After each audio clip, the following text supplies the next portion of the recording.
যে স্ত্রী তার স্বামীকে কষ্ট দেয় তার জীবনে মারাত্মক 3টি বিপদ আসবে, কেউ তাকে সেই বিপদ থেকে রক্ষা করতে পারবে না। পৃথিবীর সবচেয়ে খারাপ স্ত্রী, খারাপ নারী হচ্ছে সে যে তার স্বামীকে খোঁটা দিয়ে কথা বলে। স্বামীর সামনে কখনো খোঁটা দিয়ে কথা বলবেন না। একজন স্বামী তার গোটা জীবনটা শেষ করে দেয়, চাকরি করে, কষ্ট করে, শুধুমাত্র তার স্ত্রীকে আর তার সন্তানাদিদেরকে খুশি রাখার জন্য। বিশেষ করে নারীদেরকে বলছি, আপনারা কখনো আপনাদের স্বামীদেরকে অন্য কারোর সাথে কম্প্রোমাইজ করবেন না, দৃষ্টান্ত করবেন না যে অমুক ভাই তো তার স্ত্রীকে অনেক কিছু দেয়, তুমি আমাকে কি দিয়েছ, এরকম কথা কখনো আপনার স্বামীকে বলবেন না।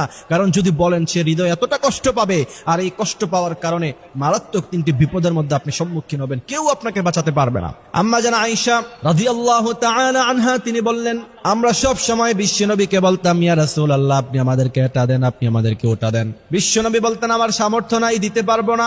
একবার চিন্তা করলাম, সমস্ত বিবিরা এসে আন্দোলন করলাম, ইয়া রাসূলুল্লাহ সাল্লাল্লাহু আলাইহি সাল্লাম আপনি আমাদেরকে দেওয়াই লাগবে। ওই সময় আম্মা জান আয়েশা বলেন, বিশ্বনবী আমাদেরকে ডেকে বললেন, আমার কাছে কোনো কিছু দেওয়ার সামর্থ্য নাই, যদি এইভাবে থাকতে চাও তাহলে থাকো, আর না হলে তোমাদেরকে আমি তালাক দিয়ে দিব, তোমরা চলে যাও।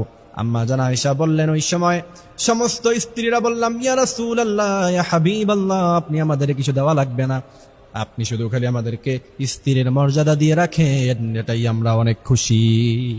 সুতরাং কোন স্ত্রী যদি তার স্বামীর মনে কষ্ট দেয়, তার জীবনে 3টি মারাত্মক বিপদ আসবে। প্রথম নাম্বার বিপদ হচ্ছে, বিশ্বনবী বলেন, কোন স্বামীর মনের মধ্যে যদি কষ্ট থাকে, এমত অবস্থায় যদি কোনো স্ত্রী মারা যায়, বিশ্বনবী সাল্লাল্লাহু আলাইহি ওয়াসাল্লাম বললেন, দুনিয়া উলট পালট হয়ে যেতে পারে, ওই মহিলা কোনোদিন জান্নাতে যাবে না। অর্থাৎ আপনি যদি আপনার স্বামীর মনে কষ্ট দেয়া অবস্থায় দুনিয়া থেকে চলে যান, মহিয়সী নারী হতে পারেন আপনি, তাহাজ্জুদ গুজার হতে পারেন আপনি, অনেক কোরআন তেলাওয়াত করেছেন জীবনে, কিন্তু আপনি জান্নাতে যাবেন না। বিশ্বনবী সাল্লাল্লাহু আলাইহি ওয়াসাল্লাম বলছেন যে তার স্বামী যদি তাকে মাফ না করে, তার উপর যদি খুশি না থাকে, ওই নারী, ওই স্ত্রী কখনো জান্নাতে যেতে পারবে না। দ্বিতীয় নাম্বার হচ্ছে, তার সংসারে কখনো উন্নতি হবে না, সংসারের মধ্যে ভালোবাসা থাকবে না, দুর্বিষহ জীবন হয়ে যাবে তার।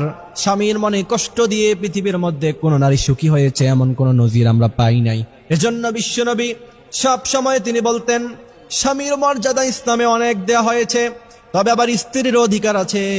স্ত্রীর হক মেরে যারা নষ্ট করে দেয়, স্ত্রীর সাথে বাজে ব্যবহার করে, বিশ্বনবী বললেন, খায়রুকুম খায়রুকুম লিআহলি, তোমাদের স্ত্রীদের কাছে ভালো হলে পরে তোমরা প্রকৃতপক্ষে ভালো মানুষ, স্ত্রীদের কাছে খারাপ হলে আসলেই তোমরা খারাপ মানুষ।